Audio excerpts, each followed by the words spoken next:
Eyelid की तरफ से आज डिपार्टमेंट ऑफ एनिमेशन से ब्रश स्ट्रोक बियॉन्ड नाम की पुस्तक का विमोचन हुआ। तो आइए इस पुस्तक के बारे में डिटेल्स में जानते हैं आईलिट की एग्जीक्यूटिव डायरेक्टर प्रज्ञा चोपड़ा जी से। तो मैम ये पुस्तक के बारे में बताइए। ये पुस्तक ये एक्चुअली शुरू हुआ था एक स्मॉल छोटे प्रोजेक्ट के हिसाब से। एक छोटा प्रोजेक्ट था जिसमें हमने बच्चों को दिया था कि ग्राफिक नॉवल बनाने के लिए। वो एक एक स्मॉल प्रोजेक्ट एक क्लासरूम में शुरू हुआ एंड करते करते हमें रियलाइज़ हुआ दैट ये जो प्रोजेक्ट जो बना रहे हैं ये एक बुक जितना स्ट्रेंथ है उस प्रोजेक्ट में। तो हमने डिसाइड किया कि हम 14 बेस्ट ग्राफिक नॉवल को एक बुक के तौर पर उसको कंपाइल करेंगे और पब्लिशर के पास जाएंगे, पूछते हैं कि क्या हम पब्लिश कर सकते हैं। जब हमने इसको इकट्ठा किया सारे टैलेंट को लेके, स्ट्रेंथ को लेके, ग्राफिक स्टोरीज को लेके, जब एक स्टोरीज में इसे बनाया तो publisher was very excited to publisher. और आप जानते हैं पब्लिशर को कन्विंस करना विद स्टोरीज जो भी एक स्टूडेंट ने बनाया है इंस्टीट्यूट में, कितनी बड़ी बात है। So we compiled all the 14 stories together in a book called Brush Strokes and Beyond, and with a revenue generation model। जो पब्लिशर है उसने इंडिविजुअल कॉन्ट्रैक्ट साइन किया स्टूडेंट्स के साथ कि जितनी बार ये किताब की सेलिंग होगी उनको रॉयल्टी के तौर पर एक एक्स अमाउंट मिल जाएगा। Ma'am This books will be available at all marketplaces like Amazon, Flipkart, Myntra, and all of these places. Also at Star Mark and जितने जो किताबों की दुकानों के वहाँ पे अवेलेबल है at 1200 rupees। And it's one of the biggest milestones that we have when it comes to our student fraternity of creative। Sir आज आपका जो ये किताब का विमोचन हुआ है इस किताब के बारे में बताइए। ये ग्राफिक नॉवेल, ये नॉवेल इसे क्यों कह रहे हैं आप, इसमें क्या है? नॉवेल नहीं, ये एंथोलॉजी है, एक कलेक्शन ऑफ शॉर्ट स्टोरी है, तो इसको हम बोल सकते हैं ग्राफिक एंथोलॉजी। तो एक कलेक्शन ऑफ ग्राफिक स्टोरीज। तो ये बहुत एक मोटा हुआ है, एक सरप्राइजिंगली मोटा हुआ है। हम हमेशा देखते हैं हम पतला छोटा मैगजीन निकलता है, बट ये बहुत मोटा हुआ है, ये बहुत हेवी वेट है, वो देख के अच्छा लगा। और बहुत सारे ड्राइंग स्टाइल का मिक्सचर है। लाइक एक मैंने देखा एक फोटोग्राफी के ऊपर वो डूडल कर रहा है, डूडल बना के वो कॉमिक्स किया है, वो बहुत ही यूनिक आइडिया है। और भी मैंने देखा मांगा इंस्पायर्ड कुछ स्टाइल है, ड्राइंग स्टाइल है, ये बहुत इनकरेजिंग है। एक्चुअली कोलकाता में एक मूवमेंट चल रहा है, हम लोग मूवमेंट कर रहा है कॉमिक्स के लिए कुछ करने का, बिकॉज ये बहुत बैकवर्ड एरिया है कॉमिक्स वर्ल्ड के लिए। सारी दुनिया में कॉमिक्स में बहुत कुछ हो रहा है, स्पेशली अमेरिका में और वेस्टर्न यूरोप में और जापान में। इंडिया बहुत पीछे रह गया है, तो हम लोग कोशिश कर रहे हैं इंडिया में एज वेल एज कोलकाता में कुछ करने का, और ये मैगज़ीन इसके लिए बहुत आगे का स्टेप है, मैं सोच ऐसा। ओके सर, ये बुक जो है ये हमें कहाँ कहाँ मिलेगी, मतलब ये सिर्फ आईलिट वालों के लिए है या भी सबके लिए? वो तो हाईलाइट वाले ही बोल सकते हैं, मैं तो गेस्ट हूँ सिर्फ।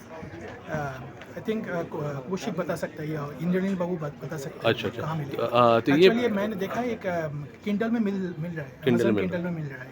आप ओके डिजिटल ओके कॉपी खरीद सकता है और फिजिकल कॉपी कुछ दिन बाद आएगा। Okay, thank you. Subrata Dutta ji है। सुब्रत दत्ता जी को हमने कई प्रकार की भूमिकाओं में देखा है, हिंदी या बांग्ला फिल्मों में। तो आज सर यहाँ पे एक पुस्तक के विमोचन में आए जो कि ग्राफिक नॉवेल है। सर ग्राफिक्स नॉवेल ये शायद पहली बार सुनने को मिल रहा है या तो इस बारे में बताइए कि क्या है चीज़ नहीं में? नहीं, ग्राफिक्स नॉवल सुनने में बड़ा अटपटा सा लग रहा है। एक बचपन में हम लोग पढ़े हैं ना, चंदा मामा पढ़े हैं, हाँ। हादा बोंदा पढ़े हैं, टिन पढ़े हैं, एस्टेरिक्स, तो वही है। लेकिन आजकल ग्राफिक्स नॉवल के साथ 3D एनिमेशन हो गया। जैसे हम लोग शूट करते हैं, जैसे बैंक का सीक्वेंस है, बोले नहीं नहीं यार बैंक जाने की जरूरत है, सामने शूट कर लो क्रोमा में। या हम लोग मैंने एक पिक्चर किया था रोर टाइगर्स द सुंदरबन, तो उसमें बहुत सारे शेर का सीक्वेंस था जो एनी ब्रेन ने किया। एनी ब्रेन पुणे में है, वो बहुत सारे ऑस्कार विनिंग फिल्म का भी सीक्वेंस वो लोग एनिमेशन करते हैं, 3D एनिमेशन पिक्चर के लिए। आजकल हम लोग देखते हैं कि बड़ी बड़ी जो बिल्डिंग है, प्रभास की फिल्म हो, कुछ भी फिल्म हो, पैलेस हो, वो सब VFX में बना लेते हैं। इसका मतलब यह है कि जो लोग एनिमेशन पढ़ रहे हैं, सामने गोल्डन अपॉर्चुनिटी है, बस सही ढंग से सीखो। 2000 फोकस होना चाहिए और you can earn a lot of money. नौकरी आपको ढूंढते हुए आएगी। सर एक बात बताइए, ये जैसे कि फ़िल्मों के ग्राफ़िक के बारे में आम जनता जो देखते हैं उनको समझ में आता नहीं है। तो सर ये बताइए कि इस तरह की किताबें आने से आपको क्या लगता है कि उनकी वो कितने अवेयर हो पाएंगे? या आपको लगता है इस नहीं तरह नहीं, की ये किताबों की सबको सबको पता है, सबको। जैसे बंगाली है तो टिन तो सभी ने पढ़ा है ना, बेताल पढ़ा है, चंदा मामा पढ़ा है, तो ये सभी ने पढ़ा है। जैसे मेरा एक दोस्त है, उन्होंने तो ग्राफिक्स नॉवेल लिखा, वो उतना चला नहीं कि उसके ऊपर पिक्चर बनाने जा रहे हैं। तो वो एक नेक्स्ट स्टेप हो सकता है. So there are a lot of opportunities in this area. There are 3D animation, 2D animation, graphics, everything. So it's I think till after 2030 or after 2025, there is a huge market. There will be more than huge because यहाँ पे labour cheap है. So आप लोग tension मत लो, students को कहूँगा, अब जो लोग आना चाहते हैं एनिमेशन में आ जाइए.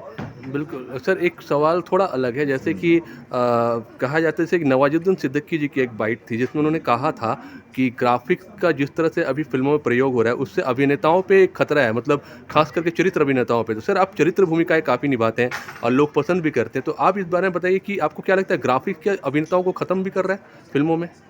देखिए मैं बता दूं, नवाजुद्दीन सिद्दीकी भी एनएसजी से है और मेरा बैचमेट है, मतलब कक्षा में है. सो बात यह है कि देखिए समय के साथ साथ तो दुनिया बदलेगी. ओटीटी आने के बाद लोग बोला था कि सिनेमा हॉल में लोग जाना बंद कर देंगे, तो और जाना कम हो गया, लेकिन बंद तो नहीं हुआ. जब मेट्रो चालू हुआ तो लोग बोला बम्बई में मेट्रो चले तो लोकल ट्रेन में लोग चढ़ना बंद कर देंगे. ऐसा होता नहीं है, साथ साथ एग्जिस्ट करता है. वो अगर उसने कुछ कहा होगा तो कुछ और सोच के कहा होगा, उसका वो पॉइंट ऑफ व्यू हो सकता है, लेकिन मेरा पॉइंट ऑफ व्यू ये नहीं है.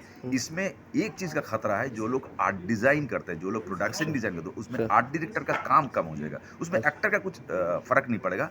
एक्टर को बहुत ज़्यादा इमेजिन करना पड़ेगा. जैसे मैं मान लीजिए कि ड्रैगन सामने है और मैं ड्रैगन के साथ बात कर रहा हूँ, तो उसमें एक थर्मोकोल का पीस है. सो इमेजिनेशन एक एक्टर को बढ़ाना पड़ेगा. इसमें चरित्र अभिनेता, मुख्य अभिनेता, खलनायक कोई फ़र्क नहीं पड़ता.